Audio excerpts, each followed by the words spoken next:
मतलब अगर कोई आदमी हमको बता दे तो वेरी गुड हो जाएगा। गैप का मतलब बता दे कोई। Generally accepted accounting principles. Gap और आईएफआरएस में क्या फर्क है वो भी बता दे भाई। गैप अमेरिकन स्टैंडर्ड है जो अमेरिकन फॉलो करते हैं। IFRS international financial reporting standard है जो इंटरनेशनली फॉलो किया जाता है।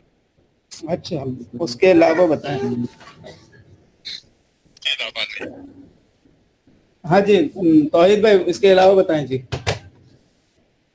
इसके अलावा तो बहुत से अंतर है मिराज भाई, जैसे कि अभी मेन अंतर तो ये है कि गैप तो अमेरिकन कंपनी सिर्फ गैप यूज करती है और बाकी कंपनी आईएफआरएस जो है। और तो वैसे ये भी हर कंट्री का अलग अलग अपना अपना गैप होता है। ठीक। और उसके अलावा जैसे कि अपना इन्वेंटरी में हो गया, उसका रिपोर्टिंग में अंतर है थोड़े बहुत, और रेवेन्यू रिकग्निशन में।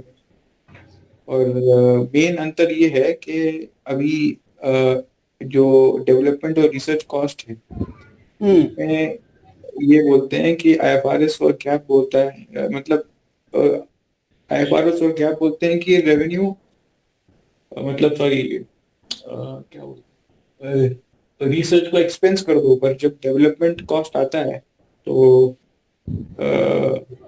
गैप वाले बोलते हैं कि अगर उसका फ्यूचर यूज है तो तभी उसको कैलकुलेट किया जाता है। अच्छा, देखिए जो सबसे बेसिक जो डिफरेंस था वो क्या था कि जो गैप है वो क्या रूल बेस्ड है जी और जो आईएफआरएस है वो प्रिंसिपल बेस्ड है। तो जो रूल होता है ना वो थोड़ा स्ट्रिंजेंट होता है। उसमें क्या होता है, उसमें बता दिया जाता है यहाँ से दुबई जाने का सिर्फ एक ही रास्ता है, तो ये रूल है। लेकिन प्रिंसिपल बेस में बोलता है कि नहीं, आपको दुबई जाना, आप जैसे भी जाके चले जाओ। तो आईएफआरएस जो होता है वो थोड़ा सा लेस स्ट्रिंजेंट होता है क्योंकि ये ऑब्जेक्टिव फोकस्ड होता है, इसको पर्पस से मतलब होता है। ठीक है, तो ये दोनों का जो बेसिक जो डिफरेंसेस है वो ये है कि पहला वाला क्या है, रूल बेस्ड होता है। जो गैप होता है वो रूल बेस्ड होता है और जो आईएफआरएस होता है वो प्रिंसिपल बेस्ड होता है। ठीक है, ये एक सबसे बड़ा टेक्निकल। और बाकी जो आप बता रहे थे लाइन आइटम पे कि इन्वेंट्री पे थोड़े से वैल्यूएशन के मेथड्स हैं, प्लांट मशीनरी की इसके रिकॉग्निशंस को लेके थोड़े से डिफरेंस मेथड है, उसके बाद उनकी इम्पेयरमेंट को लेके डिफरेंस मेथड है, वो थोड़ी डिटेल्ड है, बट बेसिक जो डिफरेंस है वो ये है। अब आइए, तो मार्जिनल कॉस्टिंग और एब्जॉर्प्शन कॉस्टिंग, दो type of the costing system होता है। मार्जिनल कॉस्टिंग में क्या होता है, सिर्फ वेरिएबल कॉस्ट आते हैं। एब्जॉर्प्शन कॉस्टिंग में टोटल कॉस्ट आते हैं। इसके बाद ये नॉन गैप कंप्लायंट होते हैं, ये गैप कंप्लायंट होते हैं। Marginal costing decision making purpose के लिए यूज किया जाता है। एब्जॉर्प्शन कॉस्टिंग एक्सटर्नल रिपोर्टिंग के लिए यूज किया जाता है। इसके बेस पे जो कॉस्टिंग आती है वो आप अपने फाइनेंशियल रिपोर्ट में दिखा सकते हैं। इसके अंदर कंपोनेंट क्या क्या आते हैं वो थोड़ा सा ध्यान से दीजिए। देखिए, इसके अंदर मटेरियल भी आता है, इसके अंदर भी मटेरियल आता है, इसके अंदर भी लेबर आता है, इसके अंदर भी लेबर आता है। इसके अंदर जब मैन्युफैक्चरिंग ओवरहेड होता है तो इसको स्प्लिट कर दिया जाता है, वेरिएबल और फिक्स्ड।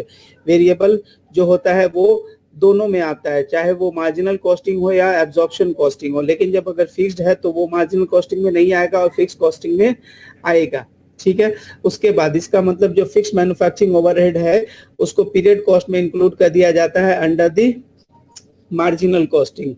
ठीक है, लेकिन फाइनेंशियल रिपोर्टिंग में चूंकि ऑलरेडी इंक्लूड हो गया तो भी इसको यहाँ पे लेने की जरूरत नहीं है। सेलिंग के मामले में दोनों आदमी इसको बोलता है कि हाँ भाई मैं पीरियड कॉस्ट लूंगा। जनरल एडमिन के बारे में दोनों आदमी बोलता है कि मैं पीरियड कॉस्ट लूंगा। तो चलिए, मैं सवाल करने से पहले कुछ एक एक्सेल पे हम लोग देखते हैं कैसे कैसे हम लोग कर सकते हैं। एक छोटा सा सवाल, किसी ने कॉस्टिंग की कोई प्रैक्टिस करी है क्या? हेलो जी मैं सवाल का है। अच्छा, तो देखिए यहाँ पे एक मटेरियल है 100 का, लेबर है 4000 का, उसके बाद मैन्युफैक्चरिंग ओवरहेड है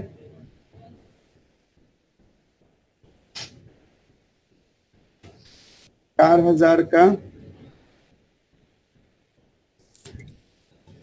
उसके बाद फिक्स मैन्युफैक्चरिंग ओवरहेड फिक्स्ड वाला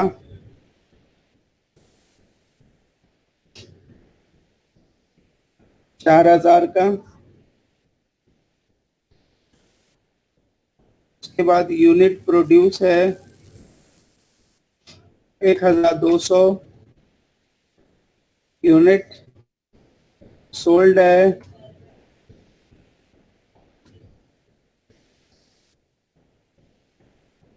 ठीक है।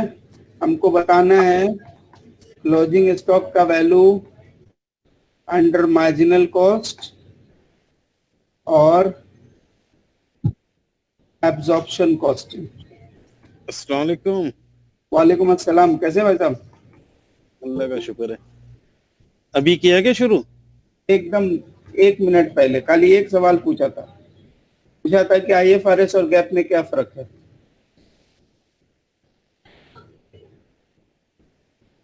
बता सकते हैं क्या आप? हाँ भाई। आईएफआरएस जो है वो प्रिंसिपल बेस है, गैप जो है वो रूल बेस है। चले मजबूत इन तब मोहल्ले में। देखिए जी, तो ये है हमारे पास इंफॉर्मेशन। हमको क्लोजिंग स्टॉक का वैल्यूएशन बताना है। तो सबसे पहले मैं आपके साथ बताने वाला हूं कि प्रोडक्ट कॉस्ट आप कैसे निकालिएगा। तो प्रोडक्ट कॉस्ट को निकालने का तरीका ये होता है कि आपको उसमें क्या क्या लेना होता है। सबसे पहले प्रोडक्ट कॉस्ट निकालने के लिए आपको लेना पड़ता है मटेरियल। तो मटेरियल हम यहाँ से कॉपी कर ले रहे हैं। साथ में लेना पड़ता है लेबर। लेबर हम यहाँ से कॉपी कर ले रहे हैं। तो मटेरियल और लेबर जब ऐड होता है तो हम उसको क्या बोलते हैं भाई? आनंद भाई बोलो। Prime cost. Prime cost. Prime cost. Prime cost का मतलब अभी क्लियर है आपको? हाँ भाई। प्राइम कॉस्ट, चले गुड हो गया। अच्छा, प्राइम कॉस्ट। उसके बाद जो है हम इसमें मैन्युफैक्चरिंग ओवरहेड ऐड करते थे जनरली, ठीक है। तो अभी अगर हम मार्जिनल कॉस्टिंग यूज करेंगे, मार्जिनल कॉस्टिंग क्वेश्चन बोल देता है, ठीक है जी।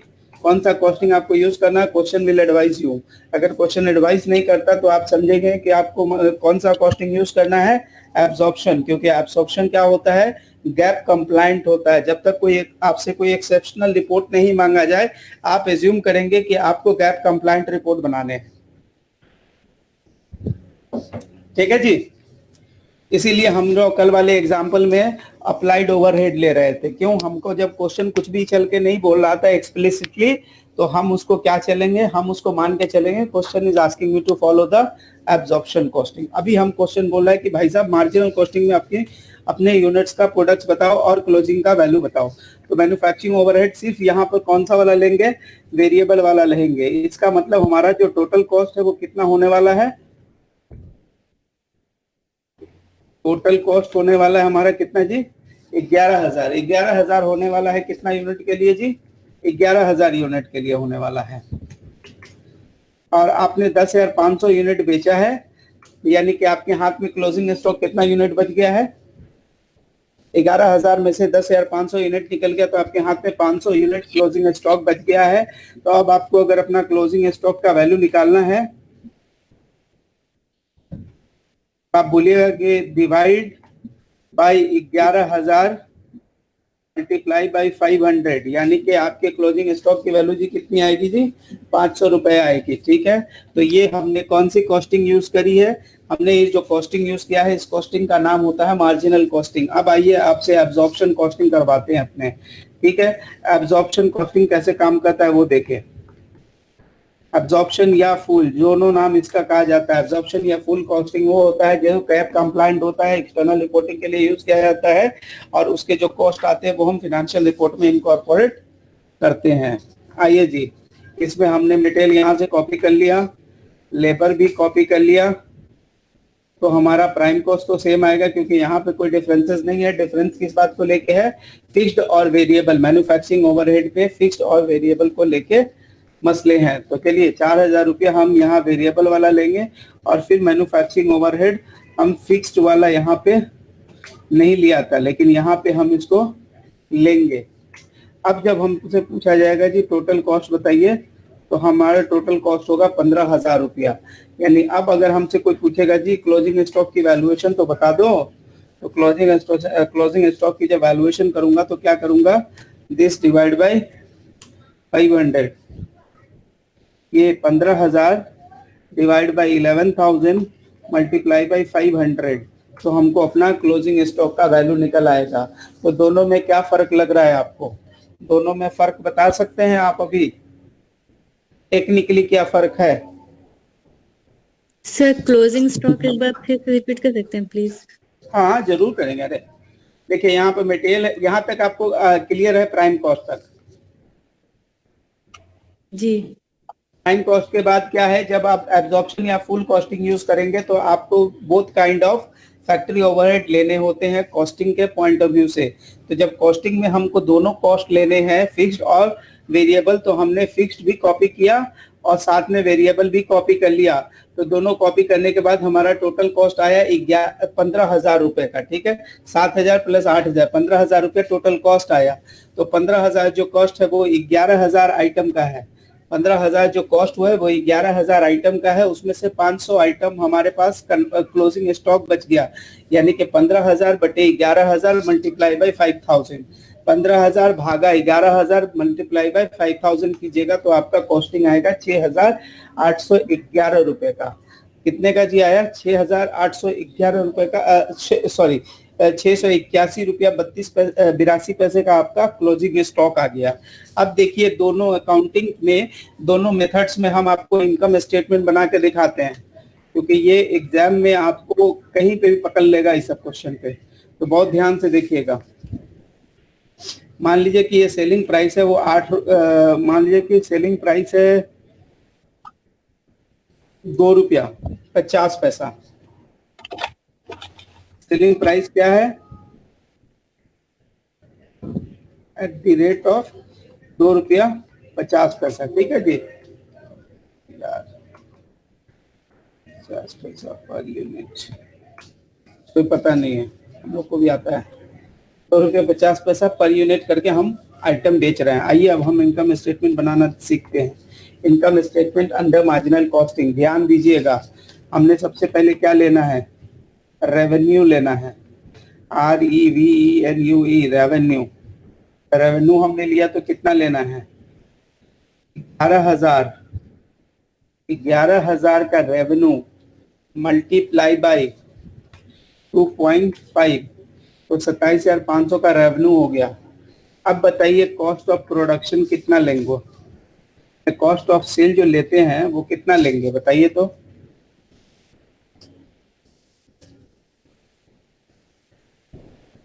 ग्यारह 11,000 आएगी इसकी। इसकी 11,000 आएगी। सही से बोल ले, कोई हड़बड़ी नहीं है। सर 10,000 पॉइंट रहेगी।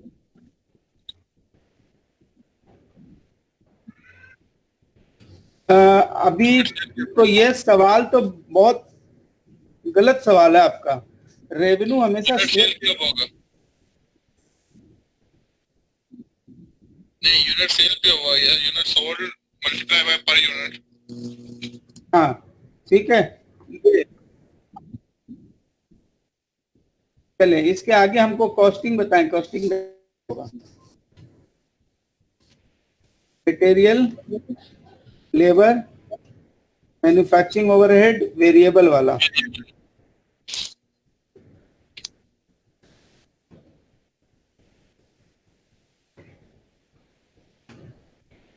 ये हमारा कॉस्ट हो गया।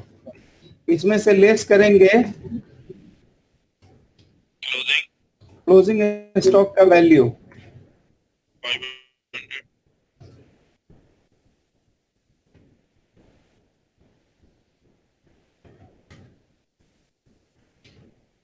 यानी मेरे लिए कॉस्ट ऑफ सेल कितना आया? 10,500। तो हमारे लिए जीपी कितना आएगा?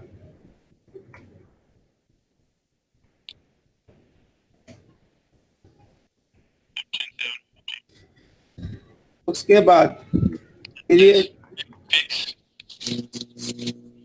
पीरियड कॉस्ट हमारे लिए, एक्चुअल में जीपी नहीं बोलते हैं इसको, यहाँ पे कंट्रीब्यूशन वर्ड यूज करते हैं।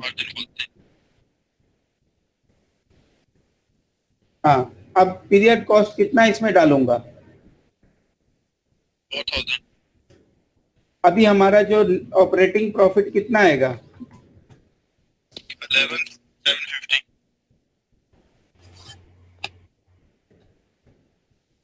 हाँ जी, यहां तक में अगर किसी को कोई डाउट है तो प्लीज पूछ ले भाई।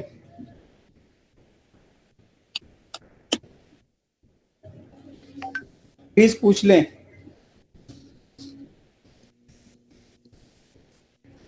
सर एक बार क्लोजिंग स्टॉक से फिर से रिपीट कर सकते हैं प्लीज? जी देखिए, ये सबसे पहले ये 11,000 रुपए तक का कॉस्टिंग आपको समझ आया था? यस। अच्छा, ये 11,000 जो कॉस्टिंग है वो कितना यूनिट के लिए है? 11,000 यूनिट के लिए है। 11,000. लेकिन हम तो रेवेन्यू कितना पे लिया है? 10,500. तो हमको उसका कॉस्ट ऑफ सेल निकालना पड़ेगा ना। तो जब जितना हमारे पास स्टॉक बच गया उतना का पैसा माइनस करना पड़ेगा ना। हमारे कॉस्टिंग से उतना पैसा मेरे को माइनस करना पड़ेगा।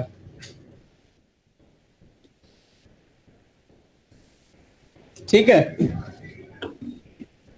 तो ये जो माइनस करेंगे तो जो चीजें निकल के आएगी वो आएगी जी, क्या आएगी? कॉस्ट ऑफ सेल आएगी।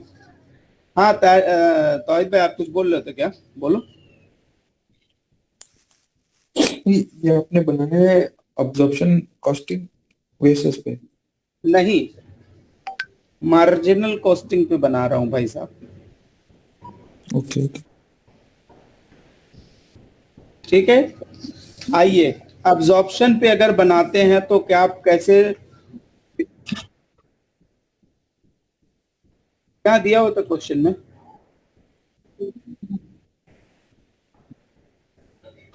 तो फिक्स्ड है इसीलिए तो पीरियड कॉस्ट पूरा का पूरा माइनस कर दिया ना।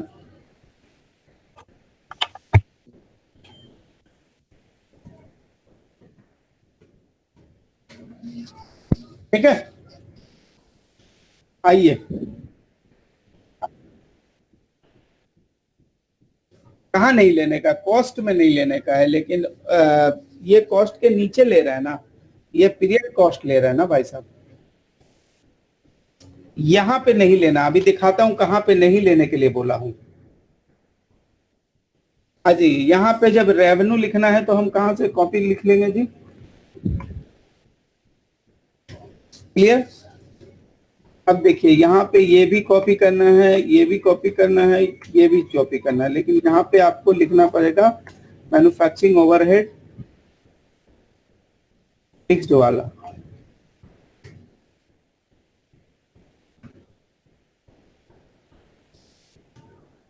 अब जब आपकी जो कॉस्टिंग जो निकल रही है वो एक्चुअल में कितनी, टोटल कितनी निकल रही है? 15,000 की निकल रही है।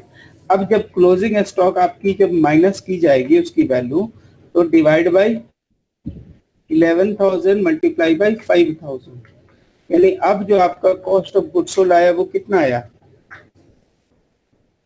14,318 आया। कितना आया? 14,318 आया। ठीक है जी। अब जो आपके लिए अब कंट्रीब्यूशन मार्जिन नहीं आएगा, बल्कि अब जो चीजें निकल के आएंगी वो डायरेक्ट आपकी जीपी बन के आएंगी, या ऑपरेटिंग प्रॉफिट, जो आपको दिल है अभी बोल दीजिए।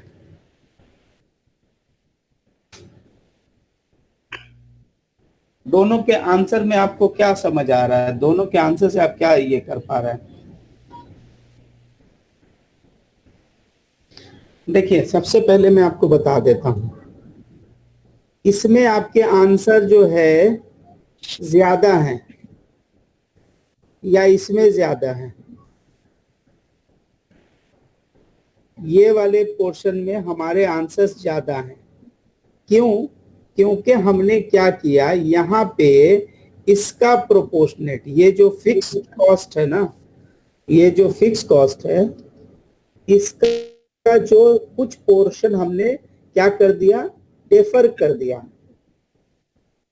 डेफर कर दिया यानी नेक्स्ट ईयर में ले गए। कहाँ ले गए जी? नेक्स्ट ईयर पे ले गए। ठीक है, लेकिन यहाँ पे क्या किया हमने? पूरा करंट ईयर में हमने एब्जॉर्ब किया, फुल करंट ईयर में हमने एब्जॉर्ब किया।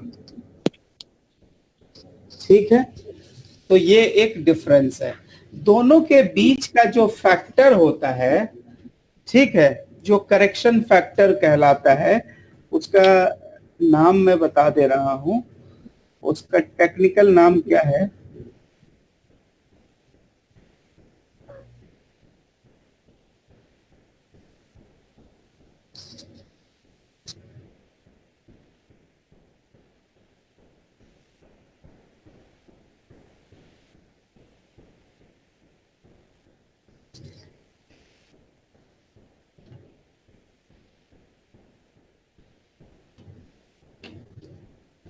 रिकॉन फैक्टर बोलते हैं उसको। तो रिकॉन फैक्टर, दोनों के बीच में जो रिकॉन फैक्टर है वो क्या है। अब पहले तो बताएं कि वैल्यू के हिसाब से कितना है। तो 20 माइनस 20 कीजिए तो कितना आया, 181 रुपया आया। और ये 181 रुपया जो आया है वो कैसे आया है वो देखिए, pre determined rate of fixed overhead, ठीक है, पर यूनिट।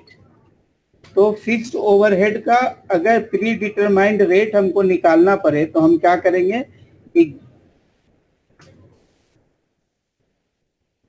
यानी कि 4000 डिवाइड बाई 11,000, यानी कि इसको अगर सिंप्लीफाई करना चाहेंगे तो हम यहाँ पे इक्वल टू दे के सिंप्लीफाई कर लेंगे। तो कितना आया, 4000 का, सॉरी,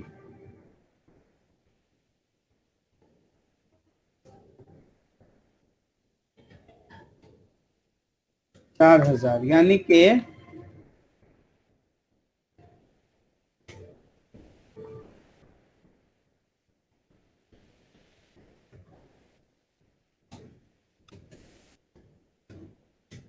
हमने यहाँ पे क्या किया, fix cost divide by unit produce, तो 36 रुपया हुआ। तो हमारा जितना क्लोजिंग स्टॉक है ना, जितना क्लोजिंग स्टॉक में बचा है उतना ही के बराबर में प्रॉफिट डिफरेंस होगा। जितने का मेरा क्लोजिंग स्टॉक बचा है, तो मेरे हाथ में क्लोजिंग स्टॉक कितना बचा, 500। तो हमारा ये जो प्री डिटरमाइंड रेट है, क्योंकि यहाँ पे हम क्या बोल रहे हैं, इसका कुछ कॉस्ट डेफर हो गया है नेक्स्ट ईयर में, तो कितना कॉस्ट डेफर हुआ है वही हमारा रिकॉन फैक्टर है। तो देखिए 500 मल्टीप्लाई बाई 0.36 कीजिए, यानी कि दोनों के अगर प्रॉफिट को अगर आपको रिकंसाइल करना पड़ेगा तो पहले आप दोनों प्रॉफिट निकाल लें और साथ में लिख लें कितना आपके हाथ में क्लोजिंग स्टॉक है, उतना के इक्विवेलेंट का प्री डिटरमाइंड ओवरहेड रेट निकाल के मल्टीप्लाई कर दीजिएगा, तो आपको पता चल जाएगा कि हमने कितना प्रॉफिट नेक्स्ट ईयर के लिए डेफर कर दिया, सॉरी कितना कॉस्ट हमने नेक्स्ट टर्म के लिए डेफर कर दिया है। अब देखिए दोनों के बीच में जो टेक्निकल डिफरेंसेस सब हैं वो उसको आप एक बार समझिए। एक तो प्रेजेंटेशंस के पॉइंट ऑफ व्यू से आपको डिफरेंसेस पता चल गया होगा। पहला डिफरेंस ये है कि यहाँ पे वेरिएबल फिक्स्ड मैन्युफैक्चरिंग ओवरहेड नहीं आता है, लेकिन एब्जॉर्प्शन कॉस्टिंग में ये आता है। और जब ये आता है तो यहाँ पे जितना क्लोजिंग स्टॉक हमारा बचा है, ये जो क्लोजिंग स्टॉक बच गया था इसके वैल्यू का, ये जो क्लोजिंग स्टॉक जो बचा इसके अगेंस्ट का पार्ट क्या हो गया जी, डेफर हो गया नेक्स्ट ईयर के लिए। ठीक है, ये जो 4000 related to closing stock defer हो गया नेक्स्ट अकाउंटिंग ईयर के लिए। उसी के कारण क्या हुआ, एब्जॉर्प्शंस में हमारा प्रॉफिट ज्यादा आ गया, लेकिन जब हमने एब्जॉर्प्शन कॉस्टिंग में हमारा प्रॉफिट ज्यादा आ गया, लेकिन मार्जिनल कॉस्टिंग में हमारा प्रॉफिट कम आया। हमने चेक किया कि दोनों के बीच में रीजन क्या है, तो हमने चेक किया भाई मेरा पास क्लोजिंग स्टॉक कितना है 500, फिर मैंने चेक किया जी टोटल फिक्स्ड ओवरहेड कितना है, तो 4000 जो लगता है वो 11,000 यूनिट के लिए लगता है, यानी पर यूनिट का प्री डिटरमाइंड रेट निकाल लिया हमने 0.36 को हमने 4000 से मल्टीप्लाई कर दिया तो पता चल गया कि 181 जो है मार्जिनल कॉस्टिंग में करंट ईयर में कंज्यूम्ड हो गया, करंट ईयर में फुल्ली चार्ज हो गया, लेकिन एब्जॉर्प्शन कॉस्टिंग में वो नेक्स्ट ईयर में कैरी फॉरवर्ड हो गया। मतलब ये तो आप ये कह रहे हैं कि अगर मतलब जो if sale is more than production, अभी आ रहा तो हूँ आ रहा हूँ आ रहा हूँ आ रहा हूँ नहीं सबर मेरा सबर बस सबर ये क्वेश्चन है। सबर नहीं मेरा सबर सबर सबर भाई के मतलब दुनिया का आधा से ज्यादा प्रॉब्लम कहाँ है पता है? सुनने नहीं सुनने की वजह से। मैं बोल रहा हूँ, मैं आ रहा हूँ, मैंने यहाँ पे ऑलरेडी सारी चीजें कर दी है भाई। नहीं वो बात नहीं है। मैं मेरा आपका क्वेश्चन तो सुनिए। हाँ बोल दीजिए। मैं ये कह रहा हूँ कि अगर sale is greater than production तो अब्जॉर्प्शन कॉस्टिंग रहेगा। यहाँ लिखा हुआ, अच्छा अच्छा। इसीलिए बोल रहा हूँ थोड़ा सब्र कर लो भाई।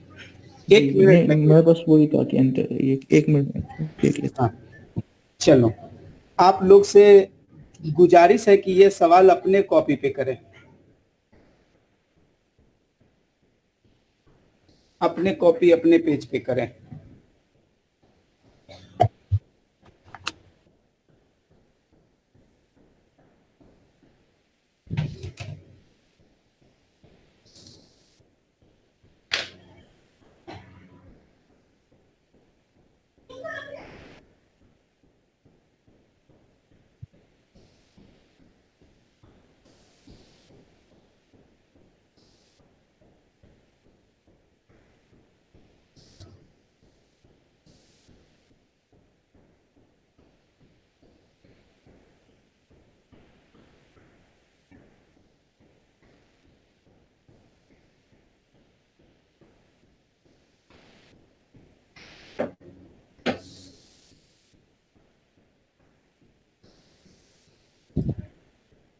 और सब अपने अपने कॉपी का फोटो भी भेजिए भाई।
किसी आदमी ने बनाया नहीं,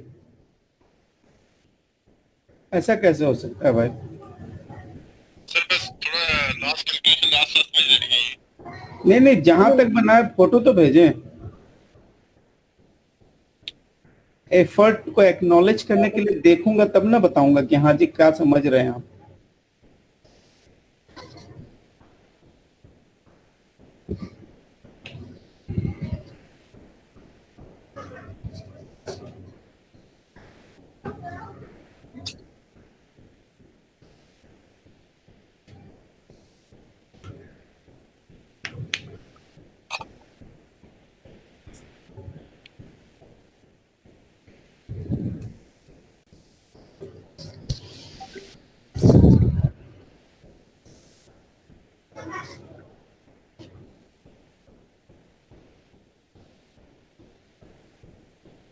इसके आगे लिखे हैं तो खाली कॉपी कर दिया आपने, आगे लिखे।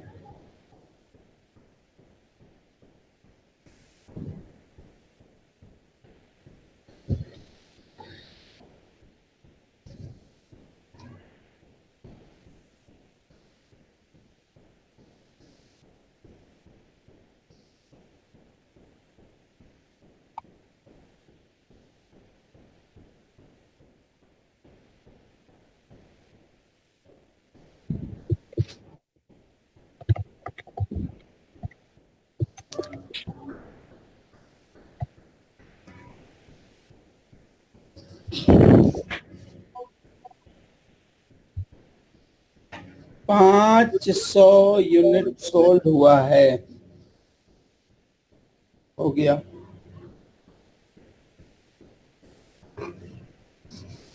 हो गया जी।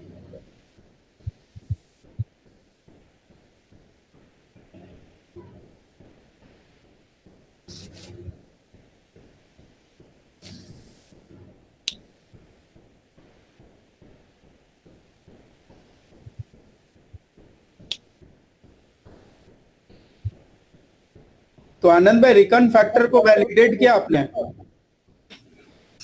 नहीं कर रहा हूँ सर जी। हाँ चेक करो करो, जल्दी करो। हाँ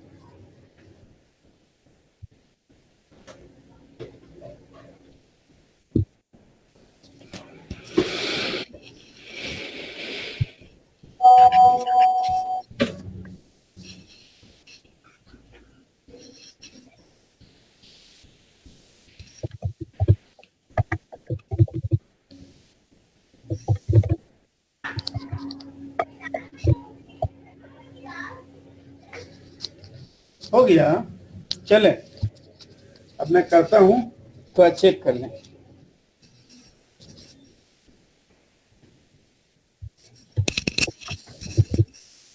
देखिए बोला है कि यूनिट मेड एंड सोल्ड, तो 700 यूनिट बना है, सोल्ड हुआ है 500 यूनिट, हुआ है कितना करके, एट द रेट ऑफ 200। तो मार्जिनल और एब्जॉर्प्शन, ठीक है। तो मेराज भाई जी भाई साहब, थोड़ी स्क्रीन बड़ी करना नीचे से। अभी कर लिया जी, ठीक है। रेवेन्यू जो आएगा वो क्या आएगा जी,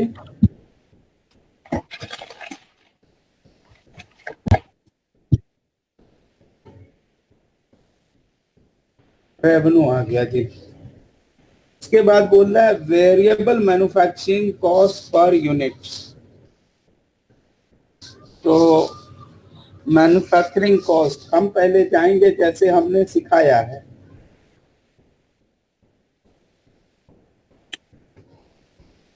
सात सौ इंटू 30,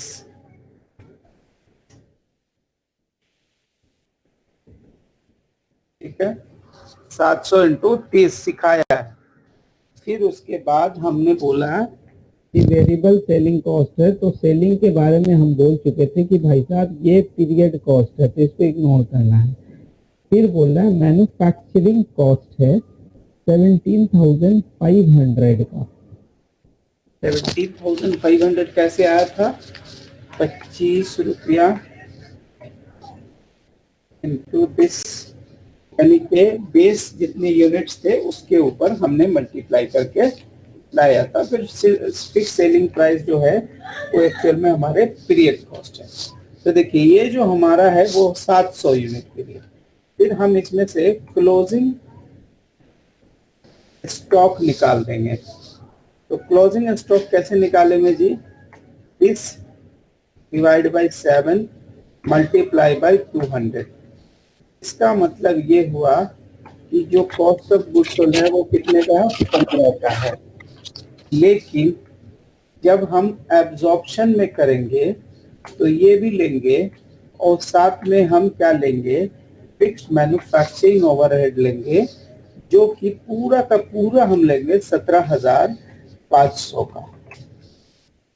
अब इसकी जो कॉस्टिंग आएगी 38 आएगी। इसको हम क्या करेंगे? डिवाइड बाई 700 मल्टीप्लाई बाई 200 करेंगे। तो हमारा क्या आएगा जी? क्लोजिंग का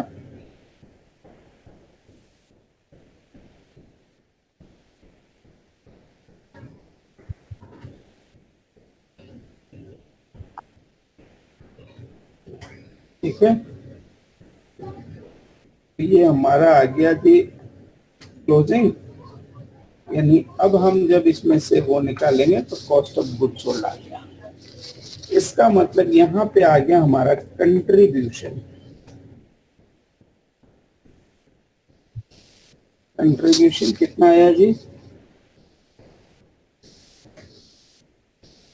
ठीक है, और यहाँ पे कंट्रीब्यूशन का मसला नहीं होता। तो अब हम यहाँ पे लेने वाले हैं फिक्स मैन्युफैक्चरिंग कॉस्ट। तो फिक्स मैन्युफैक्चरिंग कॉस्ट हम यहाँ पर कितना लेने वाले हैं जी? पूरा का पूरा 17,500। जो ऑपरेटिंग प्रॉफिट है वो आएगा हमारा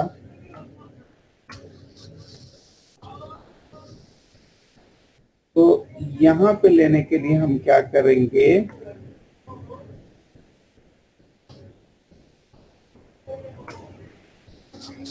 $72,500। दोनों के बीच में जो रिकॉन फैक्टर है वो क्या है?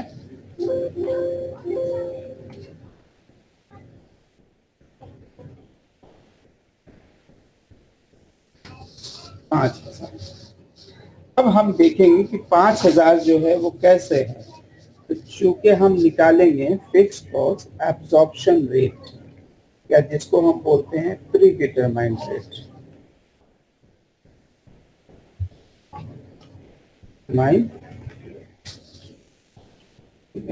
तो इसका निकालने का जो निंजा टेक्निक है 17,500 डिवाइड बाई 700 क्वेश्चन में दिया हुआ है, लेकिन हम चाह रहे हैं कि आप थोड़ा स्लोली जाएं ताकि आपको चीजें क्लियर करें। क्लोजिंग स्टॉक 200 था। अब इसका मतलब ये है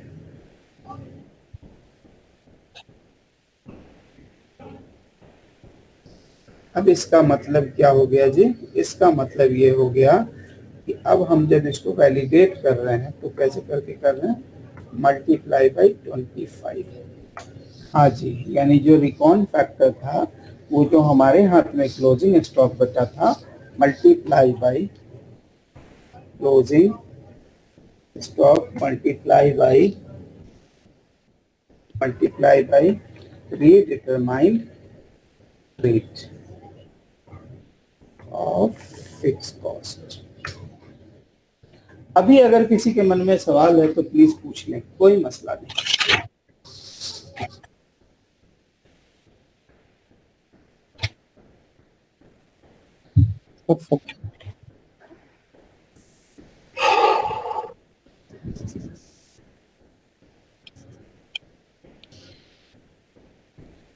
अभी सारा आप पूछें प्लीज।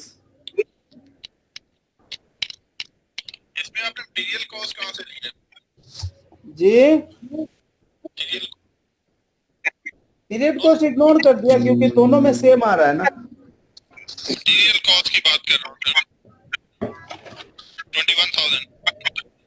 अच्छा ये कहाँ से लिया? ये 30 रुपया पर यूनिट है ना, तो जितना यूनिट मैन्युफैक्चर करेंगे उसका तो पैसा लगेगा ना। सही।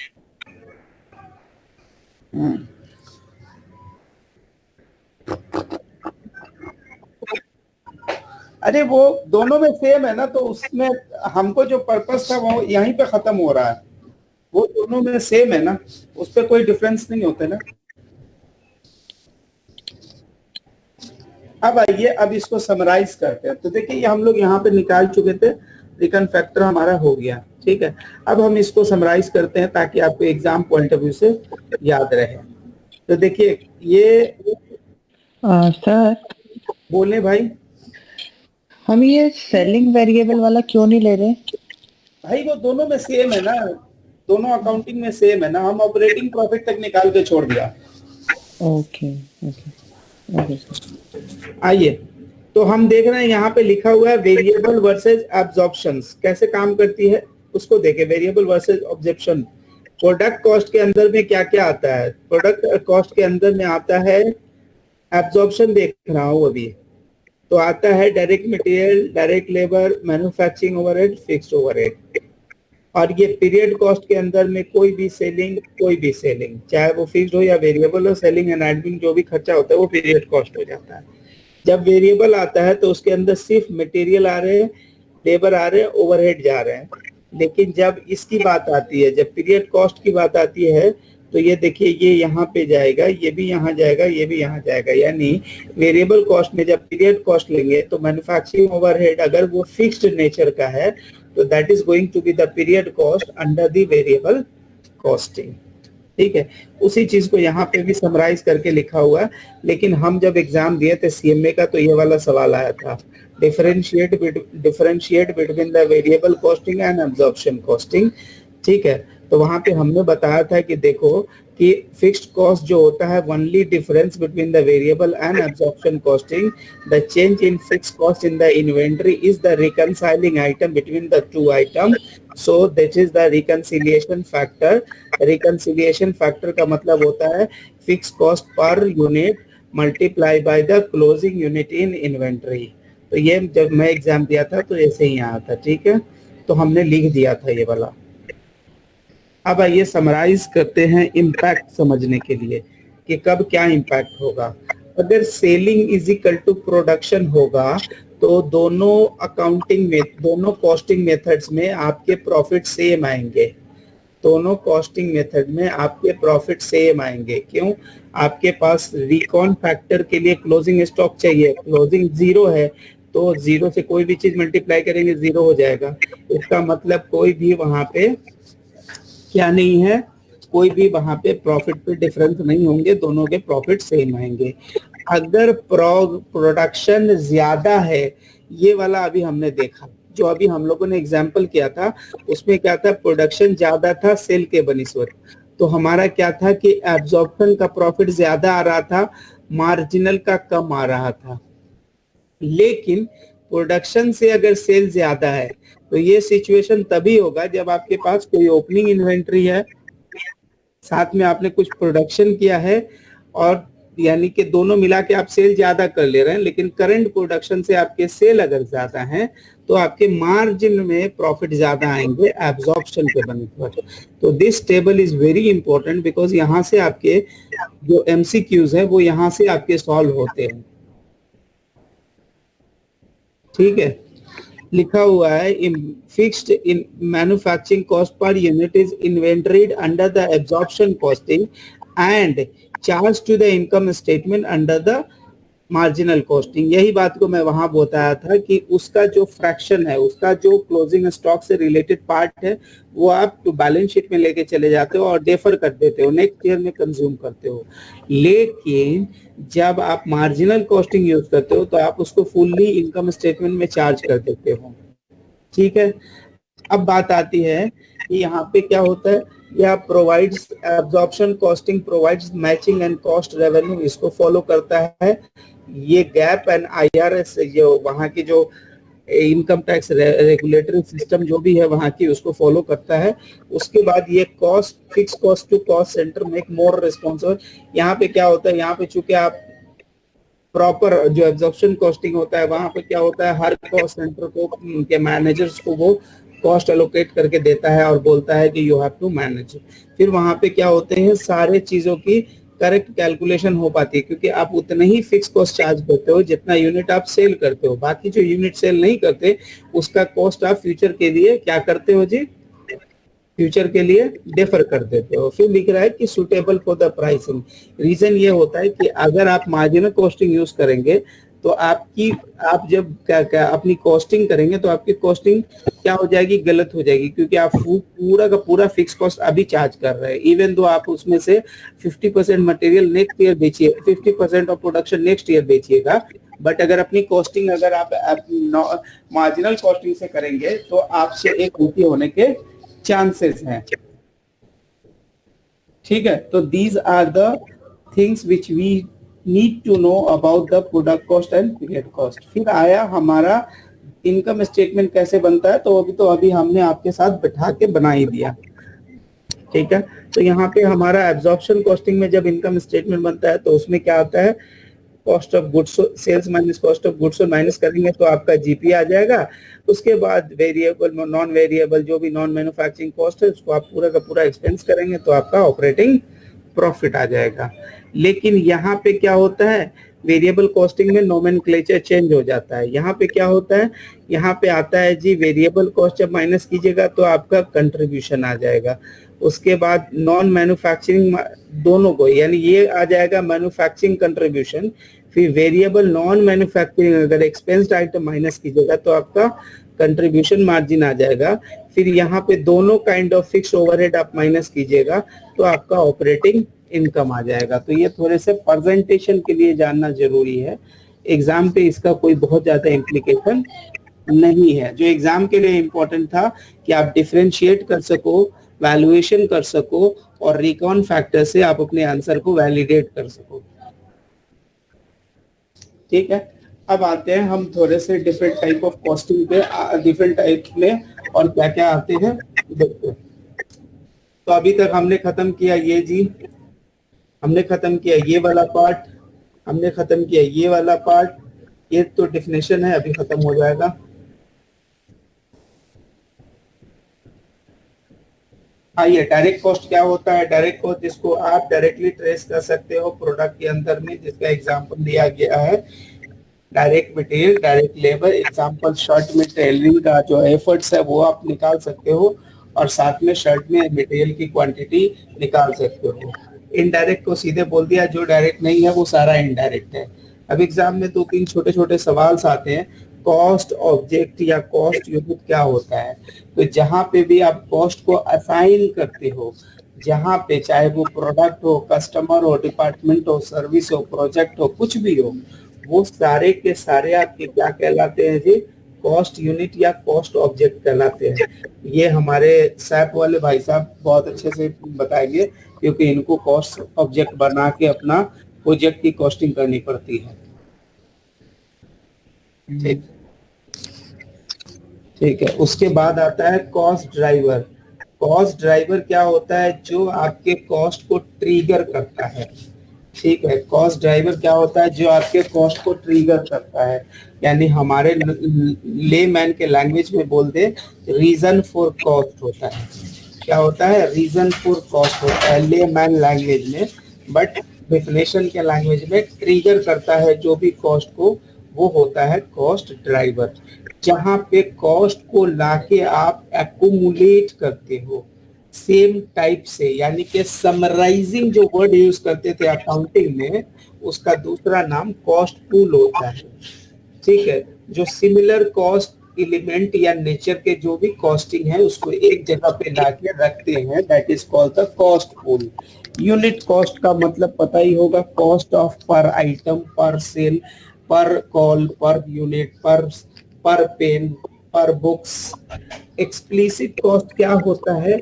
एक्सप्लिसिट कॉस्ट वो होता है जिसके लिए आपको पैसे बाहर देने पड़ते हैं, that is called the out of pocket cost. Implicit cost मतलब does not require any cash payment and not recorded in the books of account, but it is taken for the economic cost and also known as the imputed cost। यानी imputed, economic या implicit तीनों एक होता है।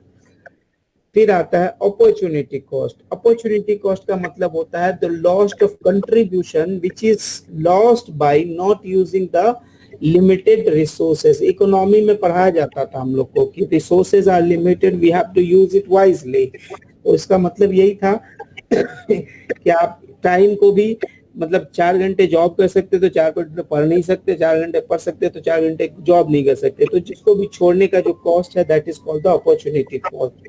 सन cost वो होता है जो ऑलरेडी आपने इनकर कर लिया है और जिसको कभी रिकवर नहीं किया जा सकता, जो कि इररेलेवेंट होता है from the purpose of decision making. और मार्जिनल कॉस्ट वो होते हैं जब कोई प्रोडक्ट का एक एक्स्ट्रा यूनिट बनाना हो, 1 एडिशनल यूनिट बनाना हो, उससे रिलेटेड अगर कोई कॉस्ट है तो उसको हम मार्जिनल कॉस्ट बोलते हैं। फिर बात आती है कमिटेड कॉस्ट। तो कमिटेड कॉस्ट को सिंपली आप याद रखेंगे, cost to maintain the readiness to do the business. यानी आपके पास कोई फैक्ट्री है, कोई इंफ्रास्ट्रक्चर है, आप इवन दो आपके प्रोडक्शन नहीं होंगे लेकिन still you have to keep active, you have to keep the managers, you have to keep the supervisor, you have to keep clean the, आपको मशीन के मेंटेनेंस कराने पड़ेंगे। That kind of cost are called the committed cost. ठीक है जी। Avoidable cost का मतलब क्या होता है? जो कि इलिमिनेट किया जा सकता है by not engaging an activity और बाय परफॉर्मिंग दी।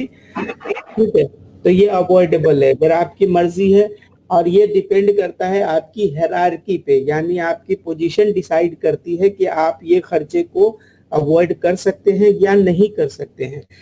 ये डिपेंड, हर कंपनी में एक डिफरेंट हायरार्की होती है जो डिसाइड करती है कि ये खर्चा कंपनी के लिए इम्पोर्टेंट है या नहीं है। अगर इम्पोर्टेंट है तो वो उसको रखेगी, नहीं है तो वो डिस्कार्ड कर देगी। That is called the avoidable. इसका मतलब उसको नहीं करने का कॉस्ट होता है। फिर आता है जी इंजीनियर्ड कॉस्ट। ये 2 पन्ना को समझ लीजिए कि याद कर लीजिएगा, रट्टा मार लीजिएगा। तो देखिए यहाँ पे बोला गया इंजीनियर्ड कॉस्ट का मतलब क्या होता है?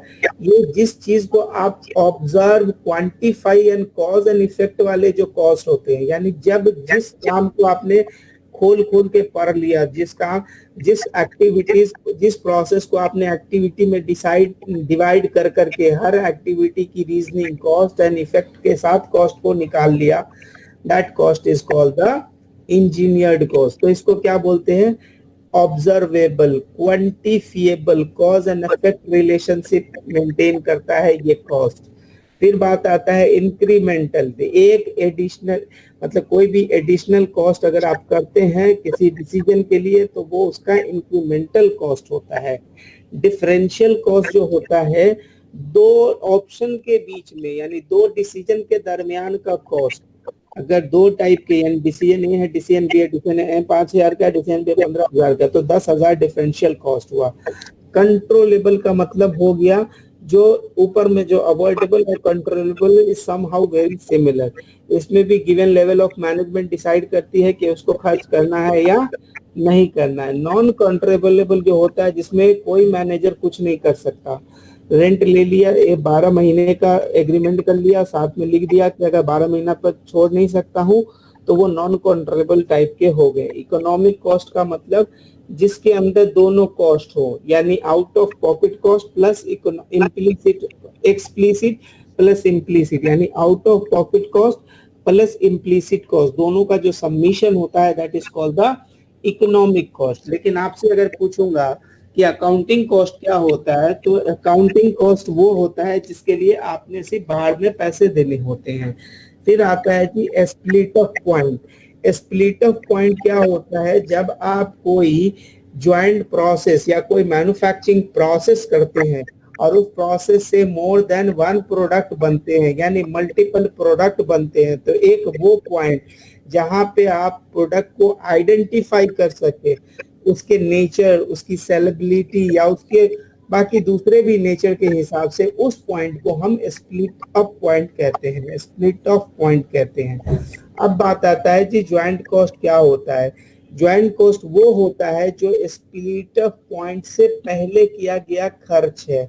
They are not traceable to the product, they must be allocated. फिर उसके हम आगे समझेंगे। फिर बात आता है जी सेपरेबल कॉस्ट क्या होता है। ये वो होता है जो स्प्लिट अप के बाद आपने खर्चा किया, यानी कि एक्सप्लिसिट टाइप के, पता है कि यही काम के ये खर्च है। फिर बात आता है जी फिर बात आता है जी बाई प्रोडक्ट किसे कहते हैं। तो बाई प्रोडक्ट वो आइटम होता है जिसकी सेल्स वैल्यू थोड़ी कम होती है, जिसकी सेल्स वैल्यू थोड़ी कम होती है, रिलेटिवली लो होती है, उसको हम बाई प्रोडक्ट बोलते हैं। It is also a joint product.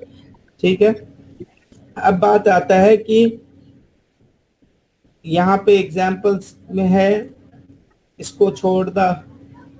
अब बोला गया cost incurred in the beginning in the bringing the crude oil to the fractioning the process is called the joint cost. Once the oil has been refined and it's separable, identifiable, यानी वहां से diesel, petrol, alpha set जो भी मिला उसको हम वहां पर उसके बाद वाले जो कॉस्ट होते हैं उसको हम सेपरेबल कॉस्ट बोलते हैं। अगर हमको if the selling price are lower than the disposable cost, then हम क्या करेंगे, वहां पर हम जो स्लश्ड ओवर लेफ्ट वैल्यू है उसको हम, जिसकी जो प्रोसेस के बाद भी चीप, मतलब जो जिसकी उतनी सेल प्राइस हमें रिकवर नहीं हो पाती है, that is called the by product. फिर आती है जी, हमें 2-3 चीजें और जाननी चाहिए।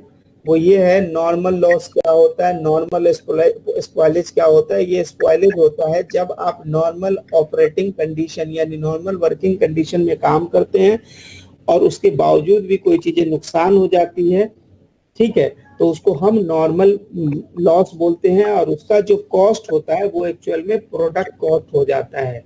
उसका जो कॉस्ट होता है वो प्रोडक्ट कॉस्ट होता है और it is being absorbed by the good unit. अब बात आती है जी एबनॉर्मल। एबनॉर्मल का मतलब not expected to occur in the normal, यानी किसी बंदे ने कुछ गलत कर दिया, ठीक है, या फिर कोई चीजें इग्नोरेंस की वजह से हो गई, that type of cost is abnormal loss. ठीक है, abnormal spoilage, abnormal loss, whatever the name. तो इनको हम टेक्निकली पीरियड कॉस्ट की तरह मानते हैं और साथ में इनको हम अलग से आइडेंटिफाई करते हैं, मैनेजमेंट को बताते हैं और इसको हम अलग से इनकम स्टेटमेंट में लेके जाते हैं। फिर आता है जी रीवर्क, स्क्रैप एंड वेस्ट। तो रीवर्क में क्या होता है कि अगर जिस स्टैंडर्ड ऑफ क्वालिटी के लिए आपने मंगाई थी, बनाई थी, अगर उस काम को वो नहीं कर पा रहा और थोड़ा बहुत उसमें काम एफर्ट की जरूरत है, तो that is called the rework. तो इसमें थोड़े मोरे आप रीवर्क कर सकते हैं। And the decision to rework or discard is based on whether the marginal revenue is gained from the selling of product is exceeded the marginal cost। यानी कि अब आप देखेंगे कि हम इसको जब हम रिवर्क करने जा रहे हैं या हम एज ए स्क्रैप बेचने वाले हैं, तो दोनों के बीच में हमको क्या फर्क है, वो फर्क डिसाइड करेगी कि we should go for the rework और नो। बात आती है जी स्क्रैप। स्क्रैप का मतलब होता है कि जो लेफ्ट ओवर आइटम होता है जो स्टिल यूजेबल, बट वो आपके लिए नहीं किसी और के लिए यूजेबल हो सकता है, या किसी और डिफरेंट जिस काम के लिए लाया उस काम में नहीं किसी और प्रोसेस में यूज हो जाएगा, that is called the scrap. Last वाला जो आइटम होता है वेस्ट। वेस्ट का मतलब होता है जो लेफ्ट ओवर होता है, जो पूरे प्रोडक्शन साइकिल से बच के निकल जाता है, that is called the waste, जिसका कोई फर्दर यूज नहीं होता। इसका सबसे अच्छा एग्जांपल होता है waste is not saleable at any price and must be discarded. इसका सबसे अच्छा एग्जांपल ये होता है कि वो जो हम लोग पुराने टाइम पे बल्ब देखते थे, बल्ब का फिलामेंट कट जाने का मतलब वो वेस्ट हो गया। अगर लोहे का चदरा लाए और उसको कट करके विंडो बनाया और जो चदरा बचा वो मेरे लिए स्क्रैप हो गया, क्योंकि मेरे काम पे नहीं है लेकिन वो किसी और काम में वो चदरा लग सकता है। ठीक है, तो ये थोड़े से कॉस्ट के नेचर्स है। जल्दी क्लास कराइए, मैं आपको पेपर आपकी चीज खरीद ठीक नीचे चलेगा। ठीक है। तो ये ये आज मैं इतने सारे डेफिनेशन इसलिए करा रहा हूँ कि नेक्स्ट डे हम लोग डेफिनेशन नहीं करेंगे बल्कि अब न्यूमेरिकल्स करेंगे। अब आती है जी डिस्क्रिशनरी कॉस्ट। डिस्क्रिशनरी कॉस्ट जो also called as the flexible cost. तो डिस्क्रिशनरी कॉस्ट क्या होते हैं? जब कोई आप डिसीजन लेते हैं या कोई चीज के अंदर अगर आप चाहते हैं कि इफिशियंसी इंप्रूव हो जाए या कोई प्रोसेस अच्छे हो जाए या उससे कुछ रिजल्ट अच्छे हो जाए, तो इस टाइप की चीजें करने के लिए आपका एक डिस्क्रिशन है, यानी मर्जी वाला कॉस्ट है। इसको सीधे समझिए, ये मर्जी वाला कॉस्ट है। It is the discretion to the manager to bear the cost in short term. Not engaging is still will not cause any adverse effect to the business. अगर नहीं लेते तो उसका बिजनेस पे कोई ज्यादा फर्क नहीं पड़ सकता। Therefore, furthermore, the value added and the benefit obtained from the spending money cannot be precisely defined. तो कोई एकदम डायरेक्ट बेनिफिट आप उससे डिफाइन नहीं कर सकते हैं। लेकिन ये वाला जो डिस्क्रिशनरी कॉस्ट है, ये आपके टोटली आपके डिसीजन के ऊपर डिपेंडेंट है, जिसका यहाँ पे एग्जांपल भी लिया गया है कि एडवर्टाइजमेंट, रिसर्च, एम्प्लॉयज की ट्रेनिंग, ये सारे इसके एग्जांपल्स हैं। उसके बाद बताया कि ये फिक्स्ड भी हो सकते हैं, वेरिएबल भी हो सकते हैं, मिक्स्ड भी हो सकते हैं। इसके अपने अपने नेचर है, वो मतलब उसके डिपेंड अपॉन द वेरिएबिलिटी या आपके कैसे टर्म्स के एग्रीमेंट है उसके ऊपर डिसाइड होगी कि ये कॉस्ट कैसे होंगे। तो ये हमने अभी जितने सारे डेफिनेशन किए हैं, आपने इसको करना है। आपने एक जो एग्जांपल्स है इसमें उसको भी करना है। Then we will doing the next level of questions.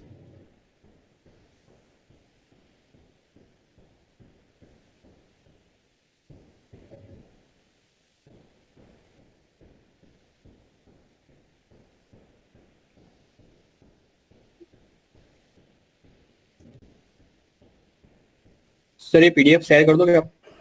अरे भाई भेजा हुआ है ये